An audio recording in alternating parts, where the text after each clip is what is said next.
Now, our next speaker that I would like to introduce is Tim Congdon, one of the world's leading monetary analysts. Tim began his career as a journalist working for The Times, and then he moved on to be an economist in the City of London. He was a leading critic of Chancellor Lawson's decision to determine monetary policy by shadowing the Deutschmark. In 1989, Tim founded Lombard Street Research, and following Sterling's exit from the exchange rate mechanism, he became one of the Chancellor's Exchequer's 6 wise men, advising on the conduct of UK monetary policy. In recent years, he's published a number of significant works, including Keynes, the Keynesians and Monetarism, and Money in a Free Society. Tim has also founded the Institute of International Monetary Research at Buckingham University, which now occupies much of his energies. In 1975, Tim voted against us joining the so-called common market. He has stood as a UKIP parliamentary candidate. He's been their economic spokesman and contested the leadership of that party. Now, I understand that Tim has now rejoined the Conservative Party. Ladies and gentlemen, could you please welcome Tim Congdon.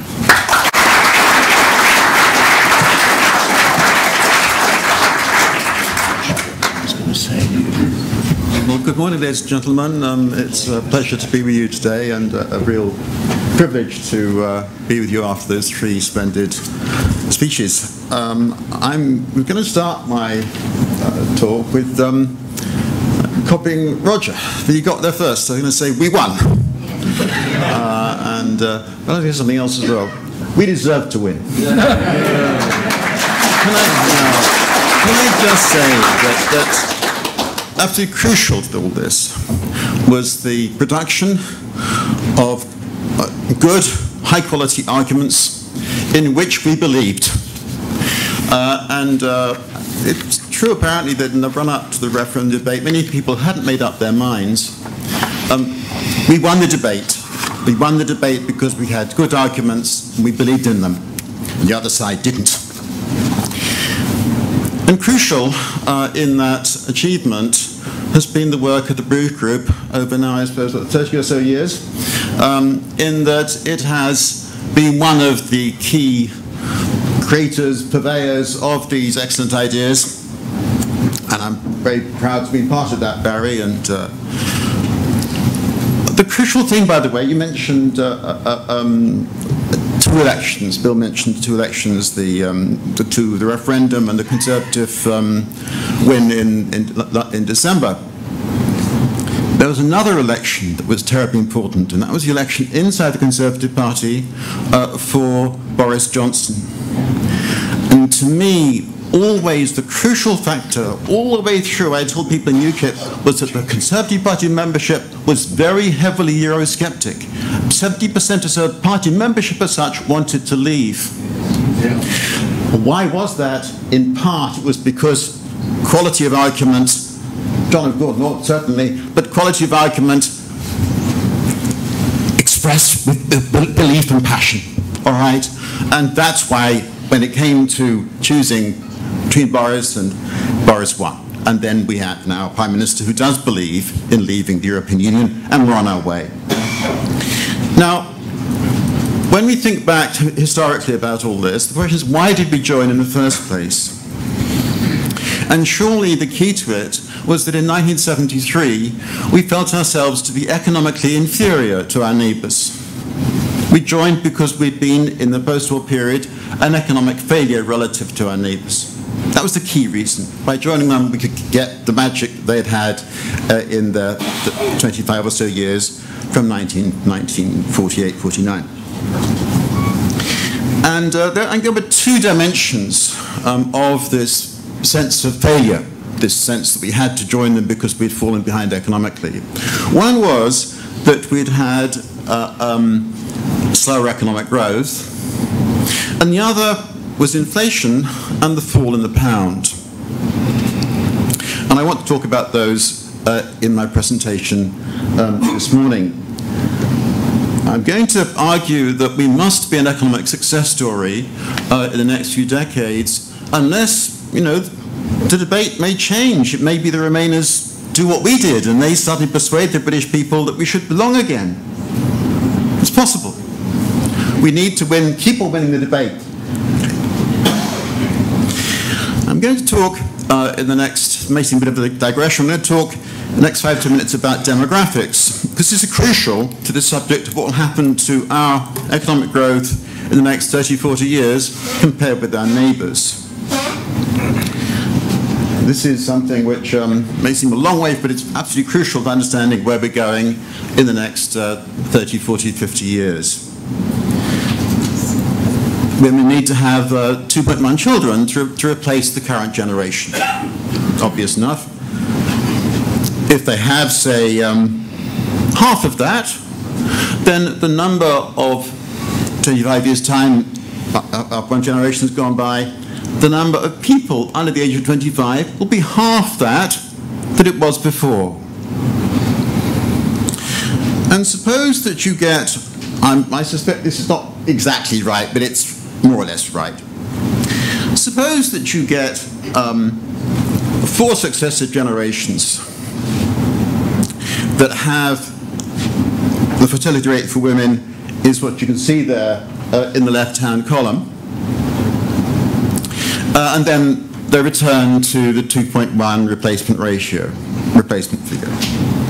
What happens between successive centuries to the population of the nations that have these fertility rates? Well, if the rate is 2, there's a fall in the population. As far as getting on to 20%, it's surprisingly large, but now, you might say, well, this is all very well, but what about Britain in this context? Don't we have these problems too? We do. We do have them. But we're different from our neighbours. According to the United Nations estimates of these matters, our working age population in the next 60, 70 years will be more or less stable, whereas across the EU, the problems that I've been talking about are deeply entrenched, and in cases of nations like Italy and Spain are going to cause the working age population to fall very sharply in coming decades. Even Germany expected in the 2020s to have a falling working age population, falling by about getting on 1% a year. In the last 15 or so years, output per worker in Germany has risen by about 1% a year. So if that carries on, what happens to German output? It stagnates for a decade. We have these problems as well. They're not as bad as in our neighbours. I've got an article in something called The Critic, a magazine I write for, which explains this in more detail. I'm being rather incompetent because I should have put the chart up there explaining this. Basically, our working age population goes sideways, whereas in Italy, Germany, it collapses. France, less so, and indeed, by our grandchildren will be living in a country that's got the highest working age population in Europe, higher than in Germany, according to the UN estimates. If we have the same productivity, we have the highest output per head. Now, sorry, the highest national output, not that Germany has. I had to bring in Maggie. There we are. Europe as a whole is fundamentally unreformable. Well, I don't normally pick up quotes from The Economist, but I am on this occasion. Absolutely. You see there, just the last words I put in red. Less well understood, as this writer in The Economist, is that demography could tear the union apart. This was just a few weeks ago in The Economist. And if I may just quote from my article in the current issue of The Critic, this problem of the demographics and movements between the members of the EU, members of the EU and the UK, and members of the EU and the rest of the world is already a very serious one. Smaller nations in the Baltics and some Mediterranean countries are losing workers, losing young people, and this chap who's currently, I think Croatia currently has the EU presidency, and the Prime Minister of Croatia has said that this problem, demographics, is a structural almost existential problem for some nations. He wasn't worried about too many people coming in from say, Africa or the Middle East, coming into his country. He was worried about too many young people leaving.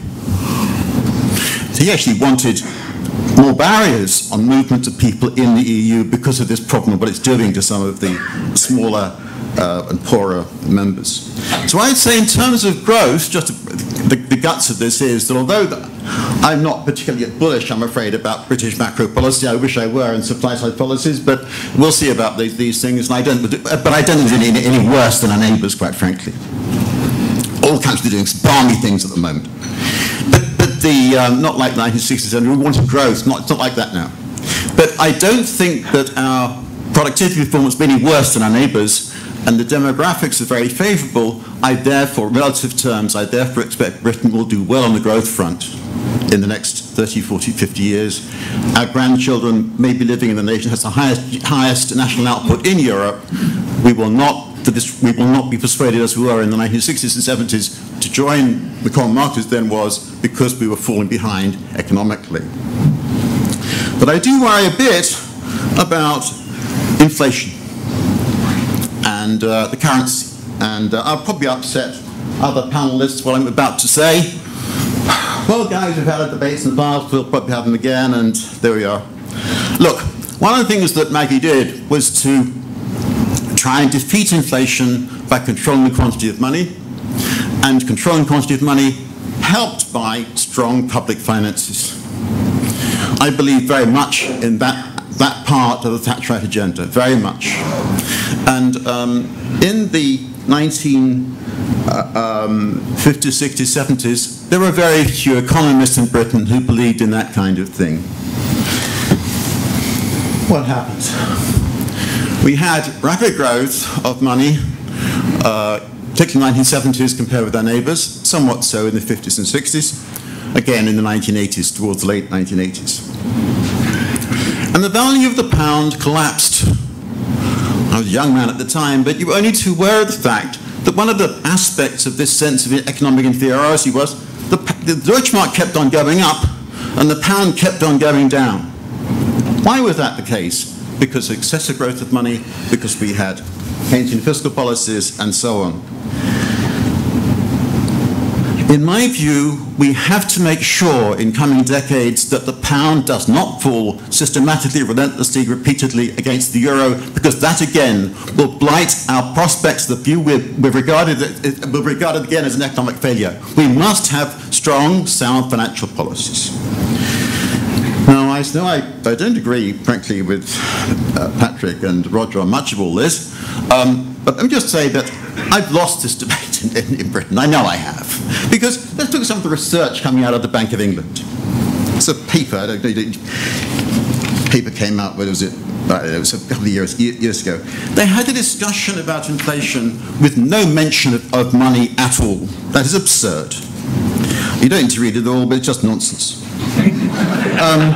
This kind of stuff, this sort of stuff, we had all this stuff that inflation depends on wages and import costs. And so if we have price and incomes policies, beer and sandwiches at number 10, then this will sort out the problem. And these people who talk about monetarism, the quantity of money, they're all misguided and, oh no, we won't. The kind of people who are running German monetary policy in the 30, 40 years after the war believed in the quantity theory of money and monetarism, and they did a much better job than the Bank of England did.